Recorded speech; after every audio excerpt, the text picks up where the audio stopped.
অবশেষে বিয়ের ফড়িংতে বসলেন তহিদুদ্দিন আফ্রিদি। তারই পছন্দের তার প্রেমিকাকে বিয়ে করলো, রিসাকে বিয়ে করলো। তো রিসার সাথে তহিদ আফ্রিদির অনেক দিন থেকে বন্ধুত্ব ছিল, তারপর প্রেমের গুঞ্জন উঠল। তো তার বোনের বিয়েতে রিসা এসেছে তার বোনকে নিয়ে। তো ওখান থেকে তহিদ আফ্রিদির সাথে তার একটা ভালো বন্ডিং হয়ে গেল। তো দুজনকে অনেকটাই পছন্দ করতো। তারপরে তহিদ আফ্রিদি তার পরিবারকে জানালো, সবাই তার পরিবার, তহিদ আফ্রিদির পরিবার, দুজনের পরিবারের মত ছিল। তো অবশেষে সেই রিসাকে বিয়ে করে ফেললো তহিদ আফ্রিদি।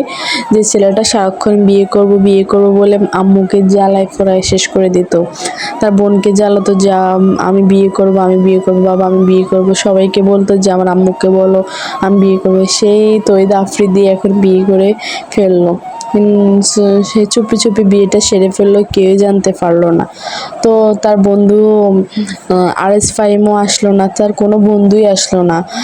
তহিদ আফ্রিদির বিয়েতে কোনো বন্ধুকে ইনভাইট করা হয়নি, কারোর সাথে যোগাযোগ নেই। তাদের পারিবারিকভাবে বিয়েটা সম্পূর্ণ করলো। তার বোন, তাদের এই ফ্যামিলি ওই ফ্যামিলি, দুই ফ্যামিলি মিলিয়ে বিয়েটা সম্পূর্ণ হয়ে গেল।